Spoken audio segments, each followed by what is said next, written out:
এই যে দোকানে আসছে পাখিটা। বাইরে প্রচণ্ড গরম, আর এই গরমের হাত থেকে বাঁচার জন্য ওই দরজার সামনে দিয়ে যে এসির বাতাসটা যে বাইরে যায় না, দরজার সামনে বসেছিল। তো দরজাটাও খোলা পেয়ে ভেতরে ঢুকে গেছে। কি সুন্দর একটা চড়ুই পাখি, ছোট বাচ্চা বাচ্চা, একদম বাচ্চা। এটাকে ছেড়ে দিতে হবে। দেখি কিছু খাই কিনা, ওকে আগে একটু পানি খাওয়ানোর চেষ্টা করি। পানি খাও, পানি পানি পানি খাও খাও। এখানে পানি রাখা আছে, খাও।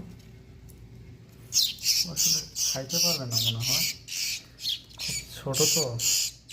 পানি কিভাবে খায় সেটা মনে হয় ও বুঝে না এখনো, বুঝে না এখনো। মনে হয় পানি কিভাবে খেতে হয় সেটাও জানে না। ঠিক আছে, ওকে ছেড়ে দেওয়াটাই বেটার মনে হয়েছে আমার কাছে। ওকে রাখলে পরে আমারই সমস্যা। যে পানি দিয়ে ওকে বসাই দিই, দেখি যদি থাকে থাকলো, না থাকলে না থাকলেও সমস্যা নেই। ঠিক আছে, ওকে ছেড়ে দিই আমি। আগে ওকে একটু জোর করে খাওয়ানোর চেষ্টা করি, যেহেতু খায় না। সে এসে এখানেই থাকুক, এবং রোদ কমলে ওকে বাইরে ছেড়ে দিব। কীভাবে? ছোট বাচ্চা, একদম ছোট একটা বাচ্চা, খুব সুন্দর। এর আগে অনেক কবুতর আসছে, ধরছি, খাওয়াইছি, আবার বিকালবেলা ছেড়ে দিছি।